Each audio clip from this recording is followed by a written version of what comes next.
drop to the conversation. So if I may start with you, Dr. Reddy, you pioneered R&D drug discovery in India. Where do you think we have come thus far in terms of our skill sets, in terms of our success rates? What do you think we need to do differently as we go further? It's on.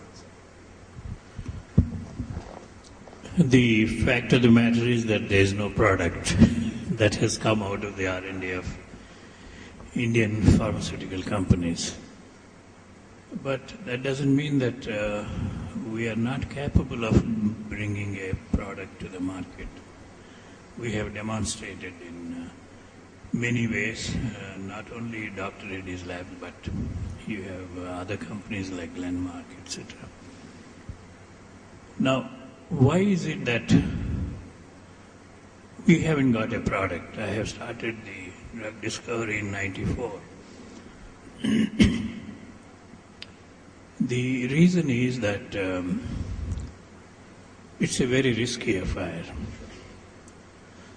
The kind of statistics you throw, the people used to say that, there's a 50% chance of a drug going into the market if it has gone to phase 3.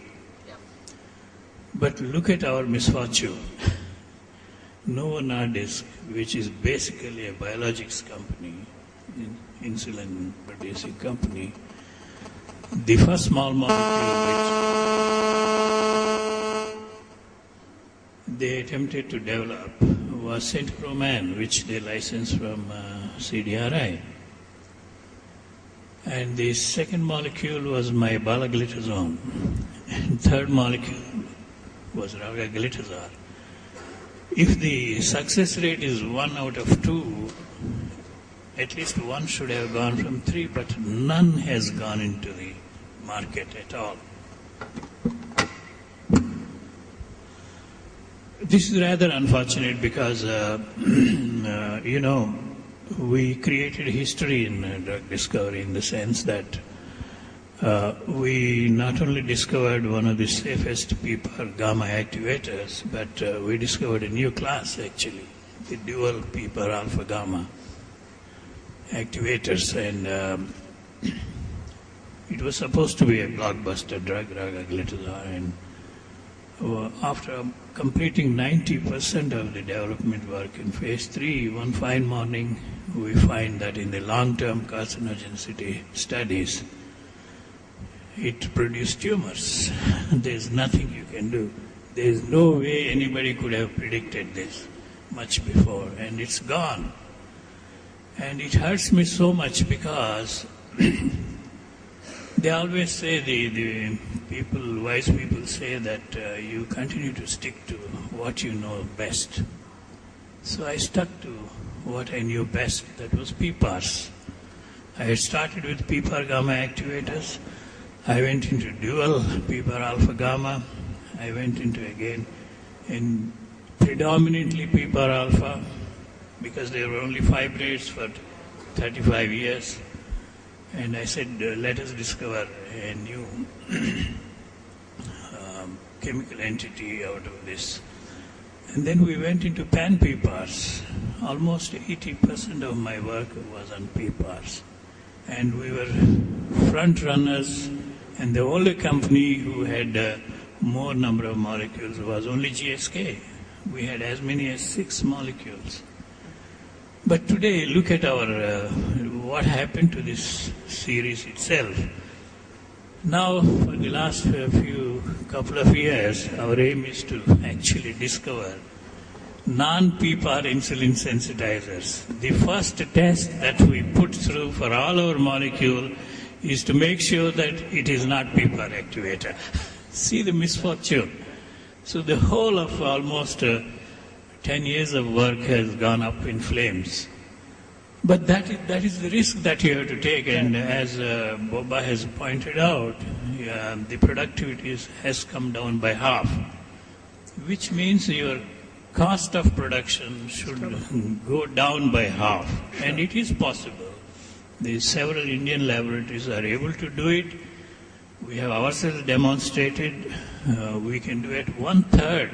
We can, for example, bring a target to IND at a cost of 1/3 of that of the multinational companies. Sure.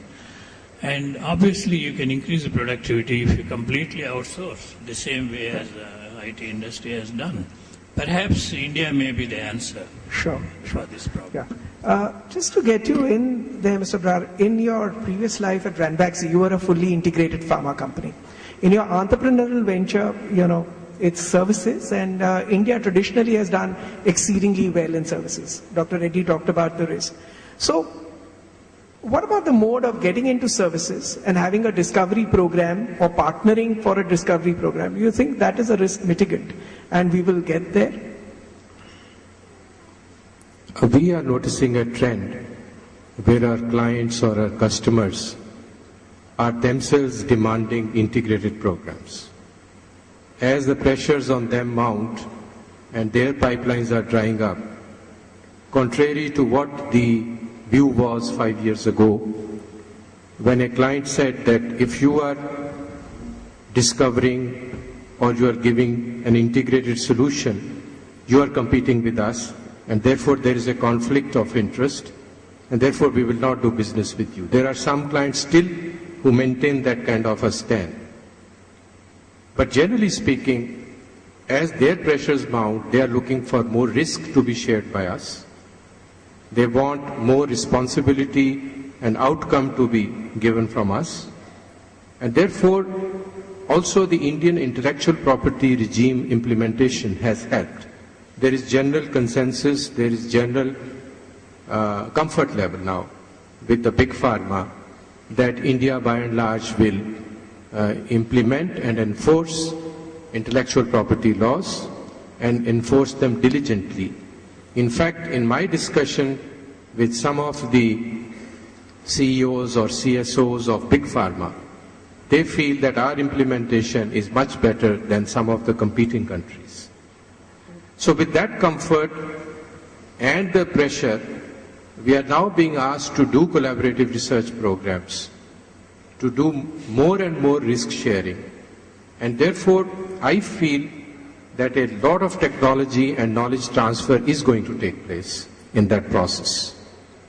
There are of course some pitfalls because many of them are used to work in a way which they are comfortable with in the Western setup. So they want the same kind of instrumentation, they want the same kind of investment, infrastructure, and therefore they are not relying on the Indian innovative skill or Indian innovative way of doing things at a substantially lower cost. That's a danger or a risk that it may again bloat up the whole cost structure. But otherwise, I think there is a healthy knowledge transfer beginning to take place.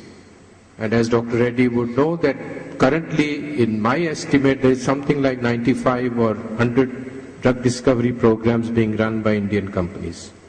They are generic companies who have graduated into discovery. There are CROs like us who are doing service collaborations but are now running collaborative research programs. And then there are standalone drug discovery companies who are only in this business of innovation and drug discovery. So 100 programs may not be enough by world standards, but it's a start. And I think this is going to multiply. That's an interesting, if you look at the segmentation that Mr. Brar talked about, right? So you have an integrated pharma company which has a discovery program. You have the CROs who have some cash flows which are now looking at a more risk-based profile of discovery.